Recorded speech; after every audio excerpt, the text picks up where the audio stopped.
Hey, this is a test. Can you hear me? Yep. Hello, Good. Tina. Hello. Hey, How you doing? you never know. You never know when your AirPods are gonna work or not, right? Dang AirPod. Happy Wednesday, hump day. Wow. How can it already be Wednesday? That's what I'm saying. Yeah. See who's here.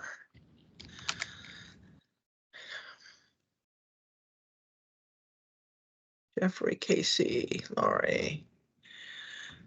What's this? Ben Ken. So we'll give it just a couple more minutes to give everybody a chance to hop on.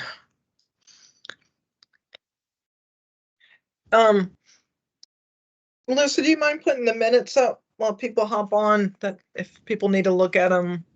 Yep, sure. Um, I'll just scroll through.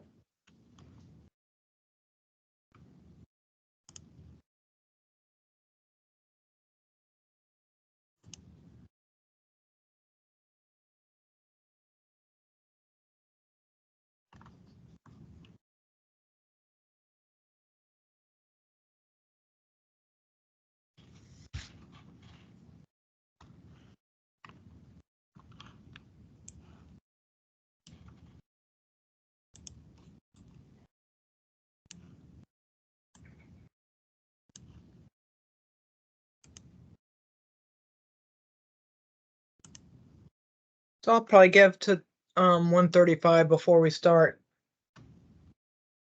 That way.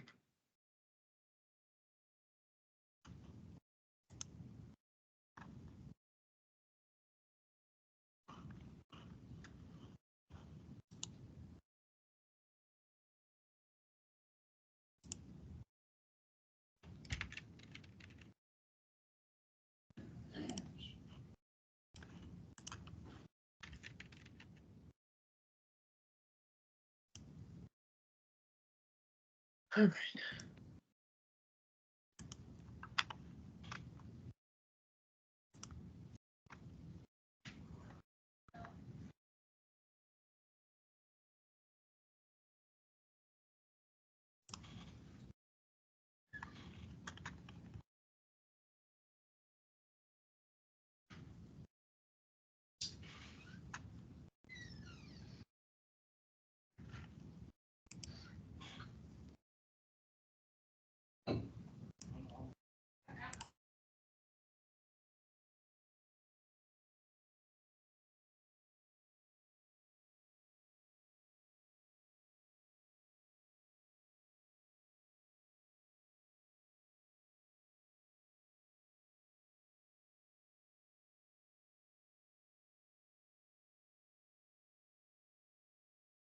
So Melissa, you joining us tomorrow afternoon on our Geiger Road discussion with the county? I don't know. Let me see. There's a meeting scheduled, so. I don't know if Sarah's just. Nope, I will be on the meeting. Thank you. All right, we'll go ahead and get started. I'm Tina Russo. I'm the chair. Well, I'm the active transportation planner for Pasco MPO. Melissa, I'll let you go through the list here. We do have someone new from our group that has joined us today as well. So anyway, so Melissa, if you want to go down the list, and please let me know who you're with, that'd be great, because I think I see a couple of new names. Yes. So, hey, everybody, I'm Melissa Shepard with JMT, one of FDOT District 7 safety primes. And just to let everybody know, the meeting is being recorded. And if you are not speaking, please mute your mics. All right. So let's see. Eric Henry, are you back? Yes, I am. Hello, Eric Henry, FDOT District 7, CTST Program Manager. All right. Awesome. Thank you. Jeffrey? Hey everybody, everybody. Jeffrey Moncali in Pasco County Traffic Operations. I can barely hear you, Jeff, but we You did. took away his lunchtime. He didn't eat, so he doesn't have any energy. Poor Jeffrey. All right, Casey Kersey. Hi, everyone. I am Casey Kersey. I'm with EXP, and I am one of the consultants for the Pasco County MPO GPC. And then I'm also a volunteer here for the traffic safety team. All right, awesome. Thank you. Matt Weaver. Hey everybody, I'm Matt Weaver with Element Engineering Group, another one of the District 7 safety primes. Thank you. Lori Paleo. Hello, everyone. I am Lori Paleo with JMT. Thank you. Shannon. Hey, good afternoon, everyone. My name's Shannon Kennedy Smith. I'm with the Alliance for Healthy Communities, formerly known as Pasco ASAP. All I was told was we used to attend this meeting. It's a very important meeting, and for me to just be quiet and take good notes. So that's what I'm doing. But thank you for letting me be here. Thank you for joining. All right, and then we have Stephanie Garcia.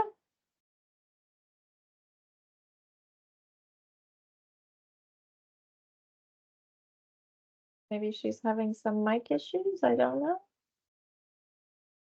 Well, Stephanie, if you're on, if you can maybe chat in who you're with, just to let the group know. All right, and then we've got Tina. You introduced yourself, right? I can't remember. Yep. Yep, okay. All right, and then Venkat. Venkat Vadikudi with the Pasco County Traffic Operations. Thank you, sir. Are you muted? Yeah, I don't know why it's not on. Oh, there you go. All right, I think I hear it. I'll hear myself back out. John. John Course. All right, well, he is on. And then Isabel. Hello, everyone. Isabel with District 7 Safety Office. Thank you. And then, okay, so it looks like Stephanie chatted in. She's like, hello, second day with the MPO. All right, awesome. And Shannon, you are allowed to talk in this meeting if you want to know, hopefully. So we'll go ahead and get started with the meeting dedication. I'm going to share my screen just really quick if you guys don't mind. We always have to be, can you see the map, the signal format? Thank you, guys. So we always have to be kind of really sensitive to whatever information we share when it comes to Signal 4 because of the personal data that comes along with it. But I feel like, and I think it's really, really important that we put a person with these numbers that we talk about in every meeting. So this was a pedestrian, as you can see. This is not too far off of 19, a little bit north of 54, but this was an older lady that was killed on October 30th, 23. I circled that red area there, that Terry Loop. That was her address, supposedly her home address that was on the crash report. So Mike and a few of us got to attend Lifesavers conference a few weeks ago in Denver. And one of the big discussions about the safe system approach and looking at these crashes, which we do in detail, is where do these people, where are they going? What are they doing? And again, this lady, it was dark. It was October 30th. It was around 8 o'clock in the evening, not far from home. So probably her only way of transportation, probably especially this day, was to walk to and from wherever she was going.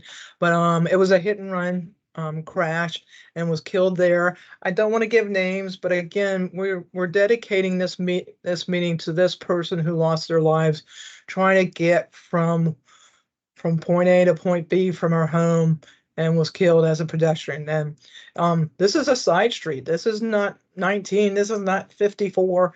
This is a neighborhood street that she was hit and killed on. And she was just crossing the street and it was a hit and run. But just a reminder of the numbers that we look at our folks. There are people that are our mothers, fathers, daughters, friends, all of those things as well. So just a reminder of why we go through this. Every little bit helps as far as that goes.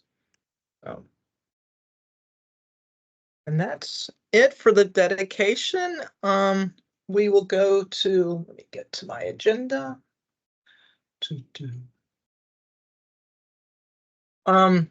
So we'll review the March minutes.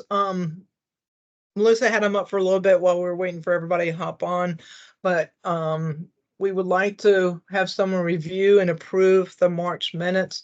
It was quite the lengthy meeting. We were live last month at Starkey Ranch, so we usually have a tendency to go a little longer when we're face to face. And we had a great presentation from Dave Peterson on the school program that he uses.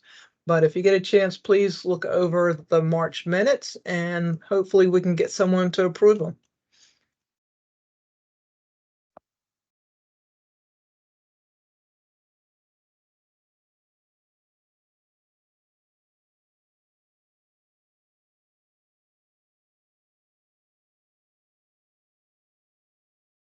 Hey, this is Matt Weaver. I move to approve those.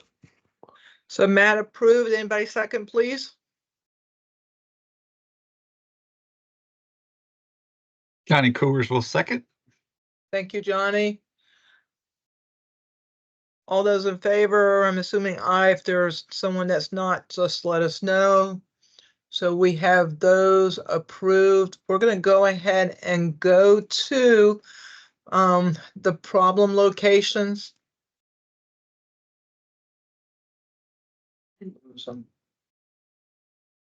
There we are. So we updated these a few months ago. And I'm just going to go down. We're going to start with US 19 Bay Boulevard at DOT Road. No news, new update from that from DOT.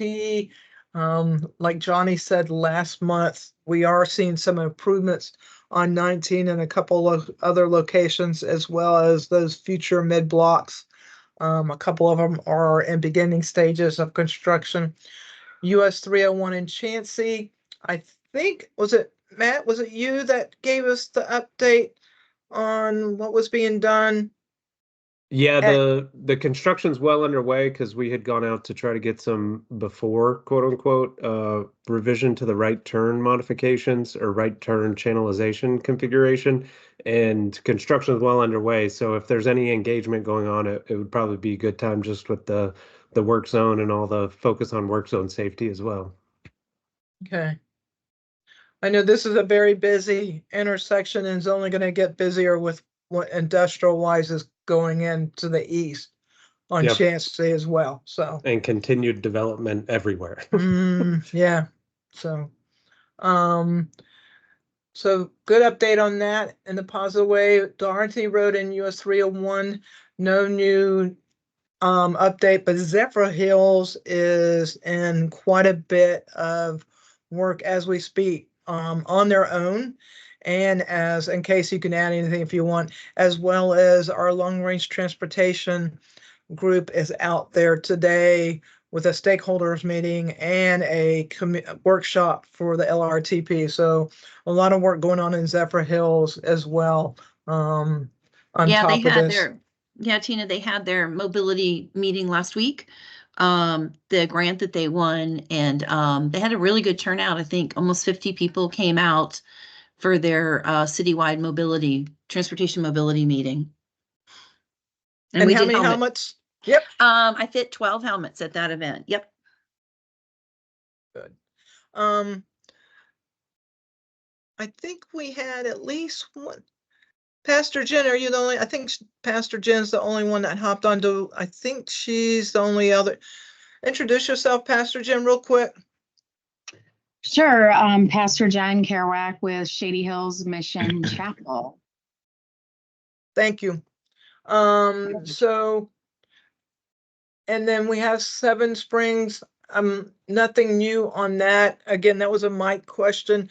We are hopefully in the few months from signing our safety action plan agreement with Federal Highway. And once that happens, we are going to move forward with a 2-year safety action plan that lets us really dive into a lot of data. So this will probably change a little bit with that. We did get some significant information, crash data from our long range transportation plan that we're going to probably be able to use to move forward with some of those projects as well, or just looking at where our high injury network is. So that's it for that. The only other addition I have, and I don't know if we've talked about it, I don't remember, but we did a road safety audit for Geiger Road, and we're in the process of working on some countermeasures and improvements on Geiger Road. Remind me, Melissa, next month we might have a better update for folks. We can kind of tell them what we plan to do with Geiger Road and kind of go from there, especially after our meeting tomorrow. Yes, sir. Is that tomorrow the meeting? What time with who in the county? Let me look. You want me to send that to you, Venkat? No, you don't need to send it to me. I just want to make sure the right people are in there. That's all. 2 Yeah. p.m. Is it 2? And it's with the resurfacing folks. It's with Public Works. Okay, public works. Yeah. Okay. Thank you for asking though. At some point you're gonna be roped in. I'll just send you and Jeff as optional on it, okay? No problem. Thank you.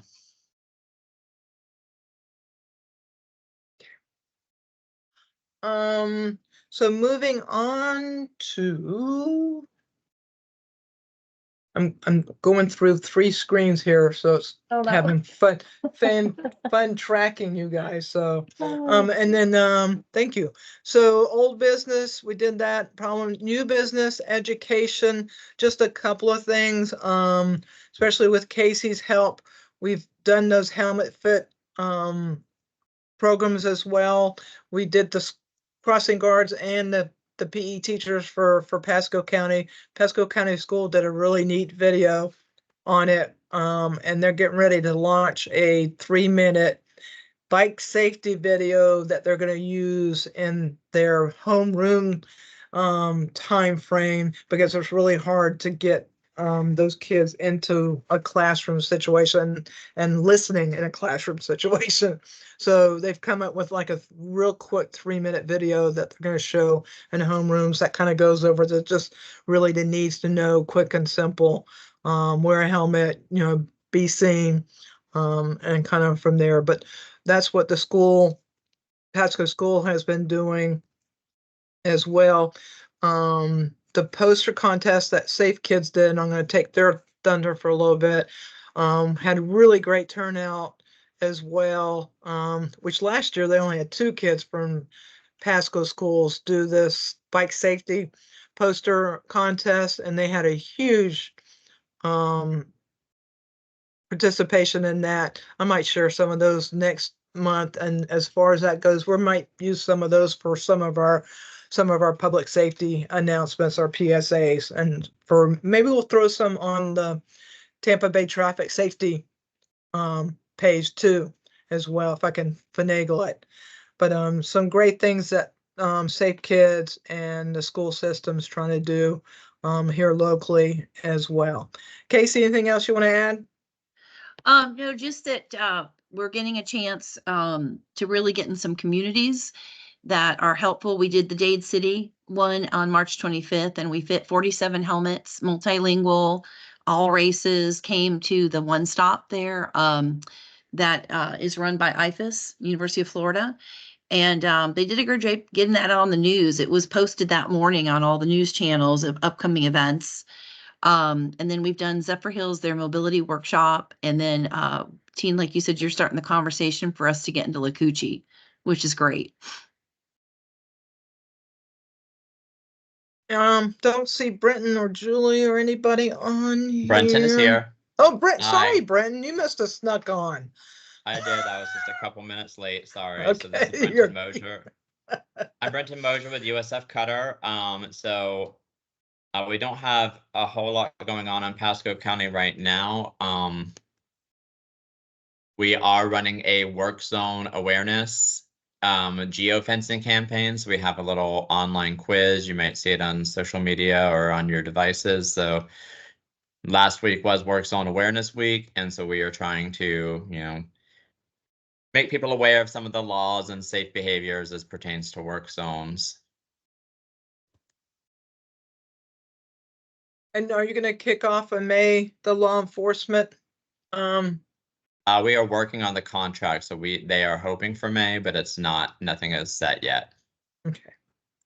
So I kind of cheated and jumped a little bit there. Any other education and blend into enforcement here?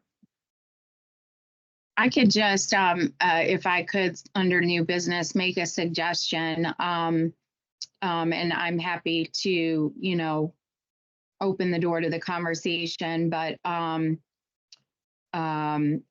we would be willing to be open to, doing something with helmet fitting and things like that here in Shady Hills.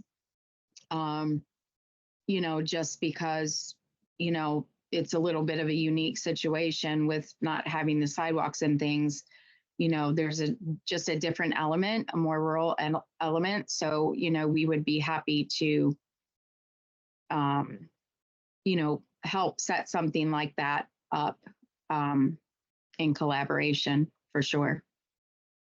Send me an email and Casey and I will set up a Teams meeting with you, Pastor Jim, to have a conversation because we're actually looking at trying to do some specific areas as well. So just send me an email and we'll set up a Teams meeting where we can start looking at what we can kind of start looking at doing. And then with our safety action plan, we probably want to be able to use you as part of a task force, a community group as well. Yeah, that'd be great. I met through the stand down a gentleman, just like it's on his heart to help fix bikes and wheelchairs and things. And so, he's getting ready to go back to Vermont. So that wouldn't happen till another layer, but that could be another layer of it, making sure that the bikes are in good working order too. But yeah, I'll send you an email. Good, thank you.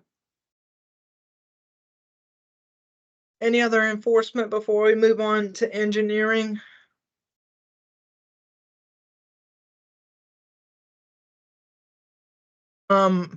Engineering, again, we're in the thick of our long-range transportation plan. We're on the second round of workshops. And again, we're at the needs list, looking at projects, and then we want to make sure with this needs list, the transit and bike peg portion gets done with it also. But we're also making sure that our roads are what we call complete streets, that every roadway project will have sidewalk, multi-use path, and bike lane on it as well. So that's what we're trying to really integrate into the whole long-range transportation plan. So it's not just about bike ped, it's about everything being multimodal as well. So that's one update we have now. They're in Zephyr Hills now, but that innovation Pasco, I'm going to put it in the chat. That's where you can provide your comments, okay, as well. Everything's on that website also. So get that in there. So crash statistics, Lori, are you going to take it away? Yes. So we are now on 2024 fatal crash map. We finished up 2023 at the last CTST meeting. So from January 1st to February 9th of 2024, there have been 10 fatal crashes. Those 10 fatal crashes include 3 left turns, 2 run off the road, 2 head on, 1 other, 1 pedestrian, and 1 right angle. For the 3 left turn fatal crashes, one was at US 19 and Lewis Avenue at the T intersection in day clear, dry conditions, and this was a motorcycle fatality. There was a second left turn fatal crash at US 301 and US 98 at the T intersection. in dark, lighted, cloudy, and wet conditions. And the third left turn fatal crash was State Road 56 and Wiregrass Ranch Boulevard at the four-way intersection in day, clear, and dry conditions. This was also a motorcycle fatal crash. For the two run off the road fatal crashes, one was at State Road 54 and Marathon Road, not at the intersection in day, clear, and dry conditions, and they hit a tree. And the second run off the road fatal crash was US 41 and Twin Oaks Road, not at the intersection in day, clear, dry conditions, and they hit a fence. For the head-on fatal crashes, one of them was at Paul Buckman Highway and Patty Road, not at the intersection in dark, not lighted, clear, dry conditions. This was also a motorcycle fatal crash.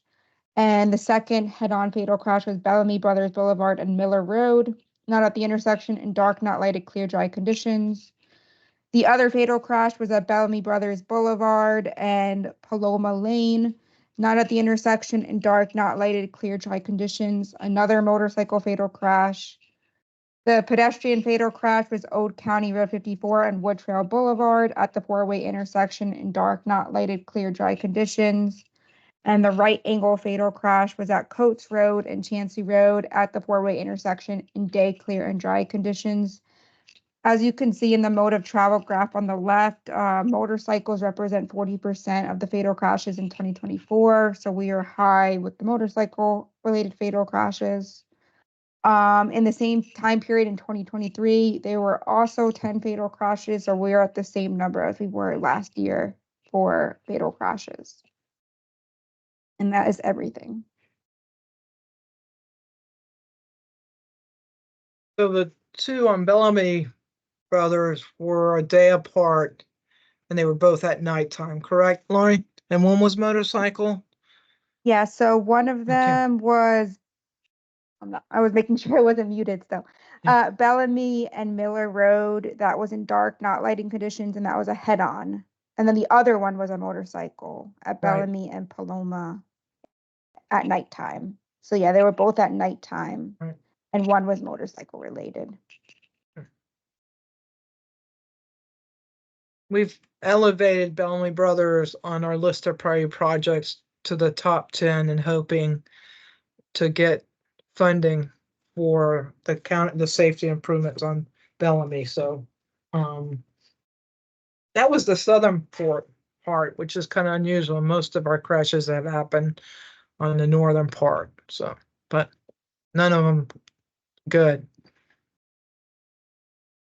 So any comments? Again, motorcycles have been a big one. Our vulnerable users, always a big one, especially when you add all of our vulnerable users together on this list as well. Do we ever track whether the motorcycle people had helmets on or if they didn't, or is that ever a conversation?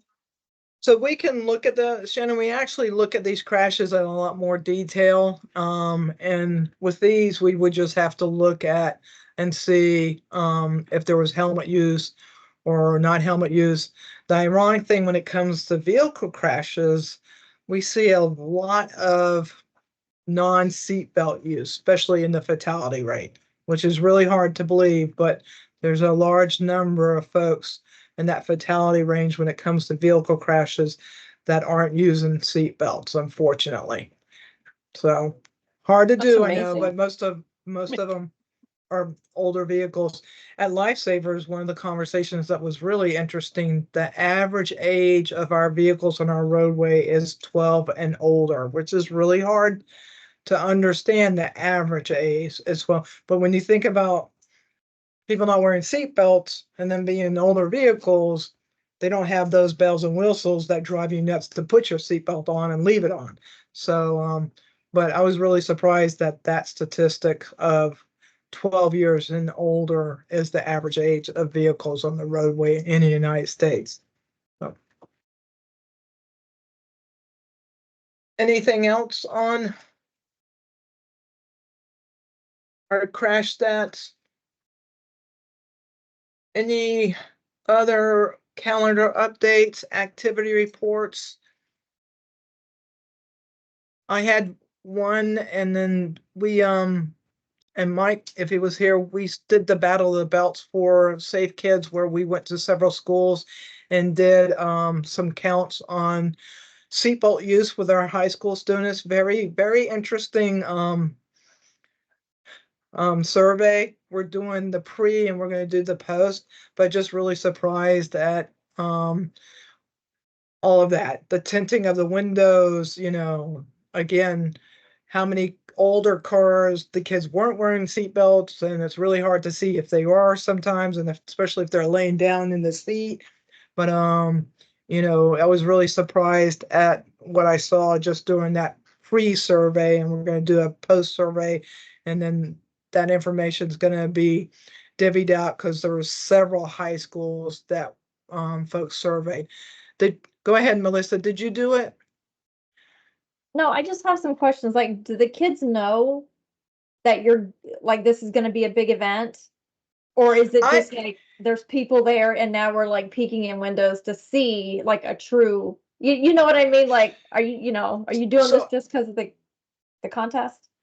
So I have to check with Safe Kids, and I'm sure every school's different. Of course, for us to be on property, the resource deputy and the school principal knows that we're there because you don't, for that reason. But I'm sure it's different from school to school if they know or not. With the high school students, they probably don't care. For sure. But yeah, and it's just to see a survey. And the bigger conversation, if you ever been to a Safe Kids meeting, is the vaping. The vaping situation with middle school and high school is just off the charts. And when we start talking about impaired driving, it becomes, and distracted driving, it becomes an issue as well. But I think some schools probably know, but I probably imagine some schools don't. That's interesting. Okay. I'll bring it when we do the post. I'll get Renessa when she's in on one of our meetings, or Sheila or someone to do a kind of presentation on the Battle of the Belts. I was really curious about the whole program. That's why I wanted to do it as well. Cool. Any other activity reports or calendar updates? Eric, is that your sign? Yeah, I can jump in. Just to kind of piggyback, we were talking about motorcycles earlier. Next month, May, is going to be Motorcycle Safety Awareness Month. So we have noticed that kind of upward ticking trend in motorcycle fatalities district-wide. So there's going to be a big push for that this year, I think. We're trying to get lots of yard signs, tip cards, doing motorcycle-focused events. If anybody wants any yard signs, I'm not sure how many we're going to be able to get, but reach out if you're interested in throwing those up in front of your office or something, and we could try to get some out to you.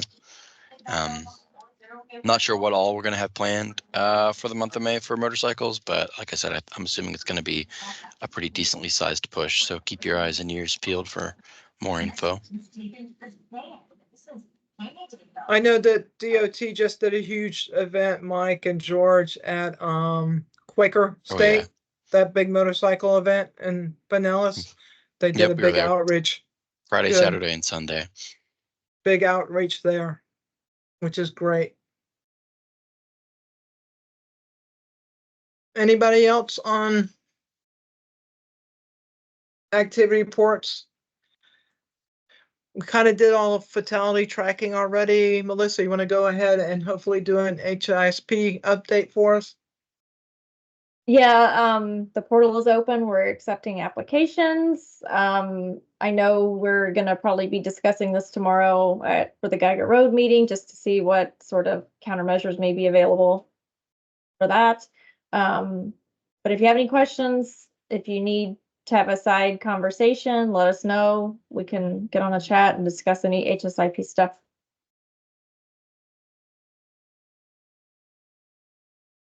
Hopefully we'll have some more tomorrow. Have you gotten, I guess you'll hopefully VinCap will start sending some stuff your way as well. So yeah, VinCap. Open forum announcements. There's a Safe Streets grant reminder in there. Open, right? Yes, the grant season is rolling. We've had one deadline come and go. That was in April. So we've got 2 deadlines left. May 16th is the second deadline for the planning and demonstration grants and the sole deadline for the implementation grant. And then August 29th is the last deadline for the planning and demonstration grants. And then it closes for the season. And then it'll start back up hopefully in 2025. There's still a ton of funding left. If you have any questions, I know, Tina, you guys have your safety action plan. Did it go in? So we're Yet? on the last stages of finishing up our agreement with Federal Highway. We should be close to Okay. that. Good. So Awesome. That's great news. Okay. If anybody has any questions about it, please let me know. I'm available if we need to have a, sidebar conversation offline, but we're definitely here to help.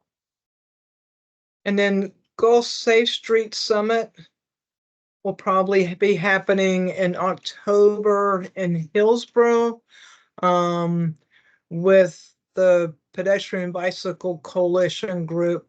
And I'll just make sure as we get information and details on that Gulf Safe Street Summit that the group knows about it. I think we have some organized meeting coming up to start discussing what that looks like. So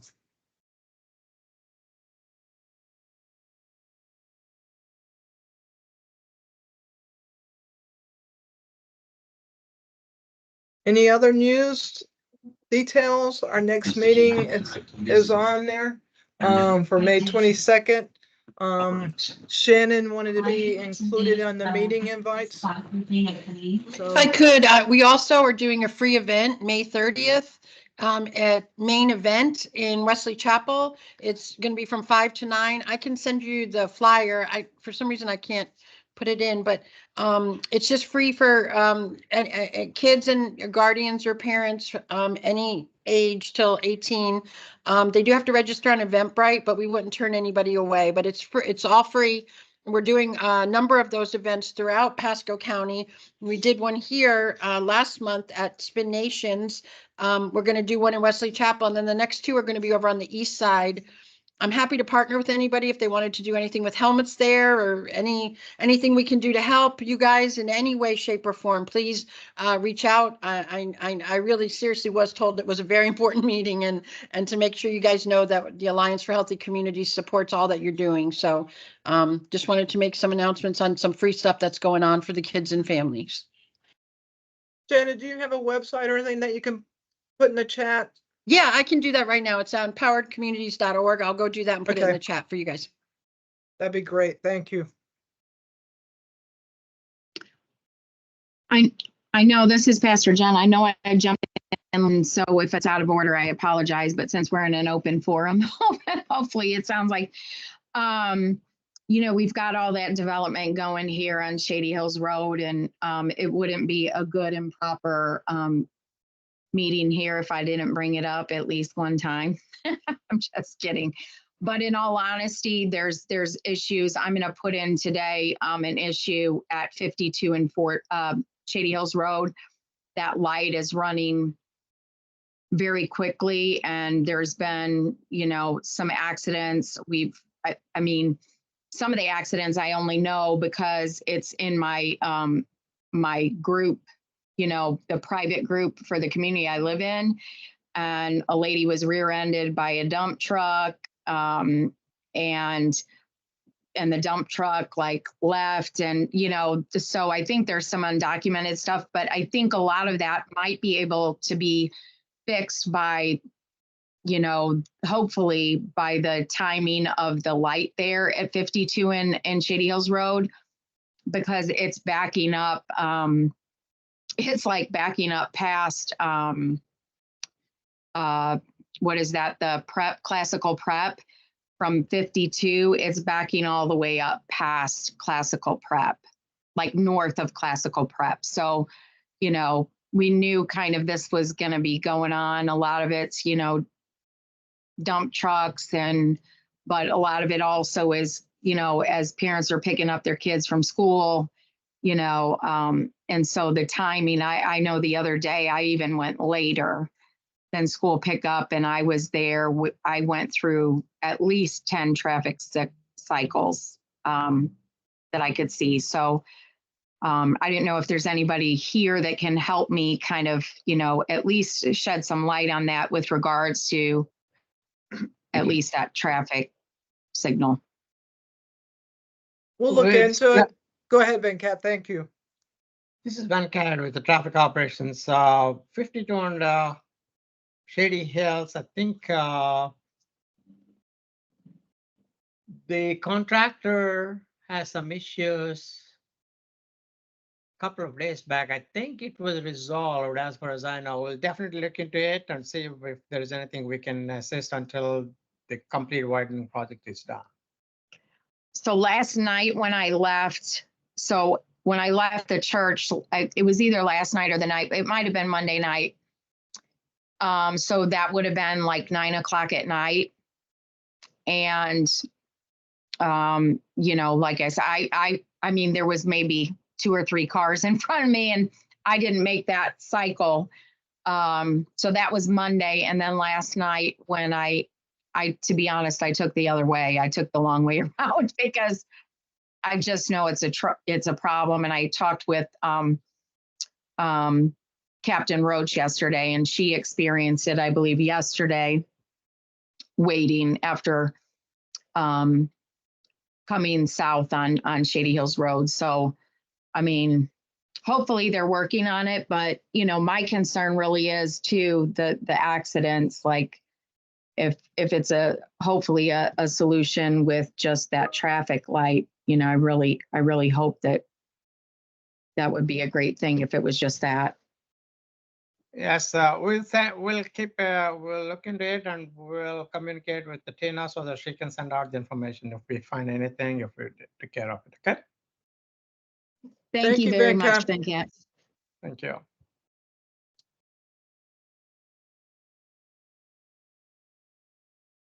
Anything else? If not, we'll go ahead and adjourn. And thanks everybody for joining us. We'll start looking at when our next face-to-face is at a location, which is a couple more months out. But our next meeting, May 22nd at 1:30 is virtual. And we'll hopefully have some more information then. Thank you, everybody. Happy Wednesday. Be safe out there. Thank you all. Thank you. Thank Thank you. you. Thank you. Thanks.